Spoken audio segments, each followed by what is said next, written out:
Hello বন্ধুরা, welcome to only sports view. তো এই ভিডিওতে কথা বলবো আইএফএ শিল্ডের ফাইনাল নিয়ে। তো সেই ডার্বি মোহনবাগান ইস্টবেঙ্গল চিংড়ি ইলিশের লড়াই, তো সেই ম্যাচটা নিয়েই কথা বলবো আমরা এই ভিডিওতে, যেখানে 2018 সালের পরে আবারও আইএফএ শিল্ডের ফাইনালে মুখোমুখি হলো মোহনবাগান ইস্টবেঙ্গল। তো সেই ম্যাচে দুই দলের পরিকল্পনা এবং লাইন আপস কেমন হতে পারে, তো সেই বিষয়ে আলোচনা করব এবং এর পাশাপাশি দুই দলের শক্তি দুর্বলতা নিয়েও আলোচনা করে নেব এবং এর পাশাপাশি লাইভ টেলিকাস্ট নিয়েও আলোচনা করে নেব। একটু এই ম্যাচটি কোথায় লাইভ দেখতে পারবে, তো ভিডিওটি সবাই শেষ পর্যন্ত দেখতে থাকো। আর চ্যানেলে নতুন হয়ে থাকলে চ্যানেলটি সাবস্ক্রাইব করে পাশে থাকা বেল আইকনটিকে অন করে পাশে থেকো। তো সেইখানে 18ই অক্টোবর সন্ধ্যে 6টা থেকে যুবভারতী ক্রীড়াঙ্গনে মুখোমুখি হচ্ছে আইএফএ শিল্ডের ফাইনালে কলকাতার দুই চিরপ্রতিদ্বন্দ্বী ক্লাব মোহনবাগান ইস্টবেঙ্গল। তো সেই ম্যাচের যদি লাইভ টেলিকাস্ট নিয়ে আলোচনা করা যায়, তো সেই ম্যাচের লাইভ টেলিকাস্ট দেখানো হবে SSEN অ্যাপে, যেখানে প্রত্যেকটি আইএফএ শিল্ডের ম্যাচ দেখানো হচ্ছে। তো একটা মিনিমাম টাকা দিয়ে তোমাদের সাবস্ক্রাইব করে নিতে হবে, ম্যাচটা দেখার জন্য ফ্রিতে দেখতে পারবে না। তো আইএফএ শিল্ডের এই ম্যাচটিও দেখানো হবে SSEN অ্যাপে। তো সেখানে দেখা যাক কোন টিম এই আইএফএ শিল্ড ফাইনাল জয় করে তাদের আইএফএ শিল্ডটা আবারও ঘরে তোলে। যেখানে আইএফএ শিল্ড মোট জিতেছে ইস্টবেঙ্গল 29 বার, তো সেখানে ইস্টবেঙ্গল কি 30তম আইএফএ শিল্ডটা তাদের তুলতে পারে কিনা, তো সেইটাই দেখতে হবে। এছাড়াও মোহনবাগান জিতেছে 20 বার, তো মোহনবাগান কি 21 বার তাদের আইএফএ শিল্ডটা নিজেদের ঘরে তুলতে পারে কিনা, তো সেটা দেখতে হবে। তো সেইটা আমরা 18 তারিখে দেখতে পারবো। তো যেখানে ডার্বি ম্যাচ কোনো টিমই কোনো সময় এগিয়ে থাকে না, যেখানে দুটো টিমের কাছে 50-50 চান্স থাকে, সে কমা টিম হোক কিংবা ভালো টিম হোক। তো এই আইএফএ শিল্ডের ফাইনাল ম্যাচটাও একটা 50-50 ম্যাচ হতে চলেছে, যেখানে মোহনবাগানকে এই মরশুমে দুবার অলরেডি ইস্টবেঙ্গল হারিয়ে দিয়েছে। যেখানে একবার কলকাতা ফুটবল লিগে হারিয়েছে, একবার ডুরান্ড কাপ কোয়ার্টার ফাইনালে হারিয়েছে। তো সেখানে মোহনবাগান মাঠে নামবে ইস্টবেঙ্গলকে হারিয়ে বদলাটা নিতে এবং এর পাশাপাশি 21তম আইএফএ শিল্ডটা ঘরে তুলতে। এবং এর পাশাপাশি উল্টো দিকে ইস্টবেঙ্গলও চাইবে তারা পরপর 3টে ডার্বি জিততে, ডার্বি জেতার হ্যাট্রিক করতে এবং এর পাশাপাশি 30তম আইএফএ শিল্ডটা ঘরে তুলতে। তো দুরন্ত একটা ম্যাচ হতে চলেছে, এই বিষয়ে কোনো সন্দেহ নেই। তো এরপরে যদি এই দুটো দলের শক্তিশালী এবং দুর্বল দিক নিয়ে আলোচনা করা যায়, তো সেখানে মোহনবাগান ইস্টবেঙ্গল দুটো টিমেরই যদি শক্তি দুর্বলতা নিয়ে আমরা আলোচনা করি, তো প্রথমে যদি ইস্টবেঙ্গল টিমকে নিয়ে আলোচনা করা যায়, তো ইস্টবেঙ্গল টিম বিগত মরশুমগুলোর থেকে অনেক স্ট্রং এই মরশুমে। যেখানে ইস্টবেঙ্গলের সবথেকে বেশি স্ট্রং হলো তাদের মাঝমাঠ, যেখানে ইস্টবেঙ্গল এই মরশুমে তাদের মাঝমাঠে 3জন কোয়ালিটি বিদেশি প্লেয়ার সাইনিং করিয়েছে। এছাড়াও ডিফেন্সও যথেষ্ট মজবুত ইস্টবেঙ্গল, এর পাশাপাশি অ্যাটাকিং লাইনও যথেষ্ট মজবুত ইস্টবেঙ্গল এই মরশুমে, যেখানে বেশ কিছু ভারতীয় প্লেয়ার ভালো ভালো সাইন করিয়েছে ইস্টবেঙ্গল। তো যথেষ্ট ভালো টিম এই মরশুমে ইস্টবেঙ্গল বানিয়েছে। যেখানে ইস্টবেঙ্গলের ডিফেন্সে যদি বলা যায়, তো ডিফেন্সে কেভিন সিবেলে রয়েছে, কেভিন সিবেলের সঙ্গে আনোয়ার আলী রয়েছে। আর উল্টো দিকে মোহনবাগানের রয়েছে টম অ্যালডেড আর আলবার্তো রড্রিগেস।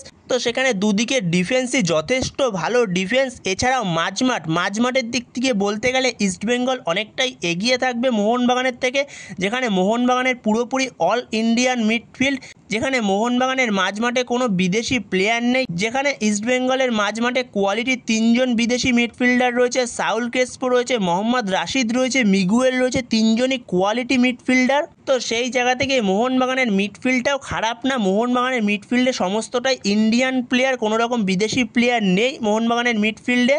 এছাড়াও মোহনবাগানের অ্যাটাক এবং ইস্টবেঙ্গলের অ্যাটাক, দুজনের অ্যাটাকই দুর্দান্ত। যেখানে ইস্টবেঙ্গলেরও বিদেশিদের মধ্যে হামিদ আহাদাদ রয়েছে।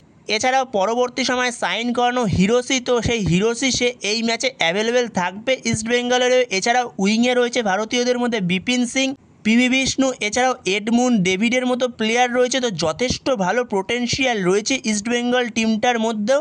এছাড়া মোহনবাগানের কাছেও রয়েছে Jamie McLaren, Jason Cummings, Dimitri Petratos রয়েছে। এছাড়াও উইংয়ের ক্ষেত্রে লিস্টন, কিয়ান মানভীর রয়েছে। তো যথেষ্ট পোটেনশিয়াল রয়েছে দুটো টিমের মধ্যেই। তো সেখানে এই মরশুমে দুটো টিমই যথেষ্ট ভালো টিম। তো সেখানে দুটো টিমের মধ্যে সেরকম কোনো উইকনেস নেই, যেখানে মোহনবাগান টিমের কাছেও যথেষ্ট ভালো ডিফেন্স লাইন রয়েছে। যেখানে পরবর্তী সময় মোহনবাগান এই মরশুমে ইন্ডিয়ানদের মধ্যে অভিষেক সিংকে সাইন করিয়েছে, মেহতাব সিংকে সাইন করিয়েছে। তো যথেষ্ট কোয়ালিটি প্লেয়ার এরা। তো সেখানে মোহনবাগানের ডিফেন্সও দুর্দান্ত। এছাড়া মাঝমাঠের দিক থেকে যদি বলা যায়, তো সেখানে ইস্টবেঙ্গল কিছুটা এগিয়ে থাকবে মাঝমাঠের দিকে মোহনবাগানের থেকে, যেখানে মোহনবাগানের থেকে ইস্টবেঙ্গলের মাঝমাঠটা কিছুটা বেটার বলা যেতেই পারে, কারণ ইস্টবেঙ্গলের মাঝমাঠে যেহেতু 3জন কোয়ালিটি বিদেশি মিডফিল্ডার রয়েছে, তো সেক্ষেত্রে কিছুটা বেটার জায়গায় থাকবে ইস্টবেঙ্গল মাঝমাঠের ক্ষেত্রে। এছাড়া আপ ফ্রন্টের কথা যদি বলা যায় তো দুদিকের আপ ফ্রন্টই যথেষ্ট স্ট্রং। তো সেখানে আমরা শনিবার দিন ডার্বিতে একটা দুর্দান্ত লড়াই দেখতে চলেছি দুটো টিমের মধ্যে। এই ডার্বিটা অন্যতম একটা সেরা ডার্বি হতে চলেছে, যেখানে আইএফএ শিল্ডের ডার্বি বহু ঐতিহ্যবাহী ডার্বি, যেখানে 2018 সালের পরে আবারও মুখোমুখি হতে চলেছে ফাইনালে ইস্টবেঙ্গল মোহনবাগান। তো এরপরে যদি দুই দলের লাইন আপস নিয়ে আলোচনা করা যায় তো সেখানে অস্কার বুজন ইস্টবেঙ্গলের কোচ, সে কীরকম ফরমেশনে যেতে পারে। তো সেখানে অস্কার বুজন সে মেনলি 4-3-3 ফরমেশনে যেতে পারে, যেখানে গোলকিপারে স্টার্ট করবে গিল, আর 4জন ডিফেন্সের মধ্যে লেফট ব্যাক স্টার্ট করবে জয় গুপ্তা, রাইট ব্যাক স্টার্ট করবে মোহাম্মদ রাকিব, আর 2জন মেন সেন্টার ব্যাক সেখানে হতে চলেছে, একজন আনোয়ার আলী, আরেকজন হতে চলেছে কেভিন সিবেলে। তো এটাই সম্ভবত হতে চলেছে ইস্টবেঙ্গলের ডিফেন্স লাইন ডার্বিতে। তো এরপরে আপ ফ্রন্টে দুদিকের উইং থেকে, লেফট উইং থেকে অবভিয়াসলি স্টার্ট করবে বিপিন সিং, আর রাইট উইং থেকে সেক্ষেত্রে স্টার্ট করতে পারে পিভি বিষ্ণু অর এডমুন্ড। তো এদের দুজনের মধ্যে একজন স্টার্ট করতে পারে, যেখানে পিভি বিষ্ণুকেই হয়তো স্টার্ট করাবে।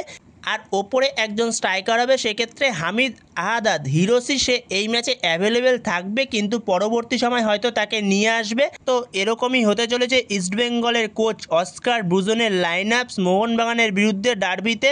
তো এরপরে যদি মোহনবাগান কোচ মলিনা সে কীরকম লাইন আপস নিয়ে যেতে পারে ইস্টবেঙ্গলের বিরুদ্ধে, তো সেই বিষয়ে যদি কথা বলা যায় তো সেখানে ইস্টবেঙ্গলের বিরুদ্ধে মলিনা সে যেতে পারে 4-2-3-1 ফরমেশনে যেতে পারে, যেখানে গোলকিপারে স্টার্ট করবে ভিশাল কাই, যেখানে 4জন ডিফেন্সের মধ্যে লেফট ব্যাক স্টার্ট করবে সুভাশিস বোস আর অভিষেক টাকচাম সিং, আর রাইট ব্যাকে সেক্ষেত্রে স্টার্ট করাতে পারে মেহতাব সিংকে দিয়ে, আশিস রায়ের বদলে মেহতাব সিংকে স্টার্ট করাতে পারে।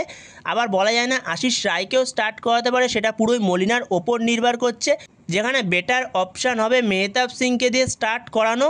আর সেক্ষেত্রে 2জন মেন সেন্টার ব্যাক হবে, একজন টম অ্যাললেট, আরেকজন আলবার্তো রড্রিগেজ। তো এরকমই হবে মোহনবাগানের ডিফেন্স লাইন ডার্বিতে ইস্টবেঙ্গলের বিরুদ্ধে।